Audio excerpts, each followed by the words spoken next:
ಕ್ವಾರಿಯಲ್ಲಿ 9 ಮಂದಿ ದುರ್ಮರಣಕ್ಕೆ ಸಿಎಂ ಸಂತಾಪವನ್ನ ಸೂಚಿಸಿದ್ದಾರೆ.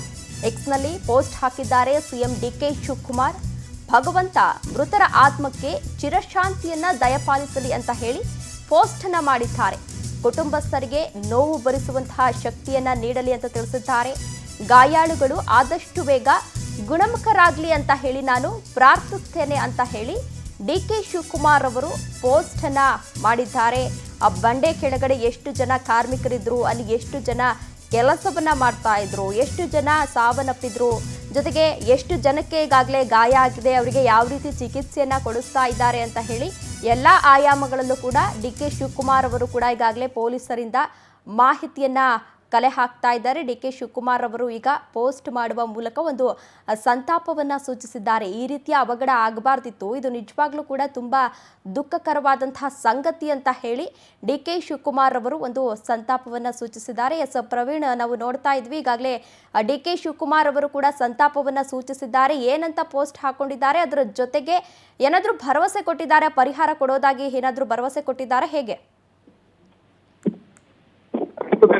CM DK Shivakumar ಕೂಡ ಒಂದು ಟ್ವೀಟ್ ಅನ್ನ ಮಾಡಿರುವಂತದ್ದು, ಮೃತರ ಆತ್ಮಕ್ಕೆ ಶಾಂತಿಯನ್ನ ಕೋರಿರುವಂತದ್ದು ಒಂದ್ ಕಡೆ ಆದ್ರೆ, ಮತ್ತೊಂದ್ ಕಡೆ ಏನೋ ಗಾಯಾಳುಗಳ ಚಿಕಿತ್ಸೆನೂ ಕೂಡ ಸರ್ಕಾರ ನಿರ್ಧರಿಸಬೇಕು ಅಂತ ಹೇಳಿ ಒಂದ್ ಕಡೆ ಆದ್ರೆ, ಮತ್ತೊಂದ್ ಕಡೆ ಇದು ಸೂಕ್ತ ತನಿಖೆ ಆಗ್ಬೇಕು. ಯಾಕಂತಂದ್ರೆ ಈ ರೀತಿ ಕ್ರಷರ್ ನಲ್ಲಿ ಈ ರೀತಿ ಘಟನೆ ನಡೀತದೆ ಅಂದ್ರೆ ಒಂದಷ್ಟು ನಿರ್ಲಕ್ಷ್ಯಗಳಿರ್ತವೆ ಅಥವಾ ಬೇರೆ ಬೇರೆ ರೀತಿಯ ಕಾರ್ಯಗಳೇನಾದ್ರು ನಡೀತಿರ್ತಾ ಇಲ್ಲಿಗಲ್ ಆಗಿ ಏನಾದ್ರು ಅಲ್ಲಿ ಕ್ರಷರ್ ನಡೆಸ್ತಿದ್ದ ಅನ್ನೋದ್ರ ಬಗ್ಗೆ ಕೂಡ ಮಾಹಿತಿಯನ್ನ ಹಾಕಿ ಸಂಪೂರ್ಣ ತನಿಖೆಯನ್ನ ಮಾಡಬೇಕು ಅಂತ ಹೇಳಿ ಪೊಲೀಸರಿಗೆ ಕೂಡ ಅವರು ಒತ್ತಾಯವನ್ನ ಮಾಡಿದ್ರು ಒಂದ್ ಕಡೆ. ಮತ್ತೊಂದ್ ಕಡೆ ಅವರ ಏನು ಮೃತದೇಹ ಏನು ಮೃತರಿದ್ದಾರೆ ಅವರ ಕುಟುಂಬಸ್ಥರಿಗೂ ಒಂದಷ್ಟು ಪರಿಹಾರವನ್ನ ಕೊಡುವಂತ ಭರವಸೆಯನ್ನು ಕೂಡ ಈಗ ಸರ್ಕಾರ ಕೊಟ್ಟಿರುವಂತದ್ದು.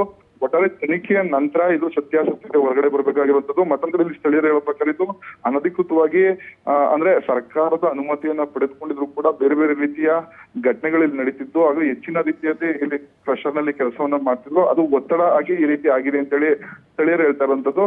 ಪೊಲೀಸರ ತನಿಖೆಯಿಂದ ಅಷ್ಟೇ ಇದು ಸತ್ಯಾಸತ್ಯತೆ ಹೊರಬೀಳ್ಬೇಕಾಗಿರುವಂತದ್ದು. ತೇಜಸ್ವಿನಿ, ಓಕೆ, ಅಲ್ಲಿ ಕ್ವಾರಿಗಳ ವಿರುದ್ಧ ಏನಾದರೂ ಕ್ರಮ ಕೈಗೊಂಡಿದ್ದಾರಾ, ಹೇಗೆ ಪ್ರವೀಣ್? ತೇಜಸ್ವಿನಿ, ಸದ್ಯ ಇದು ಆನಂದ್ ಸ್ವಾಮಿ ಅವ್ರಿಗೆ ಸೇರಿದ ಕ್ರಷರ್ ಅಂತ ಹೇಳಿ ಈಗ ಗೊತ್ತಾಗ್ತಾ ಇರುವಂತದ್ದು.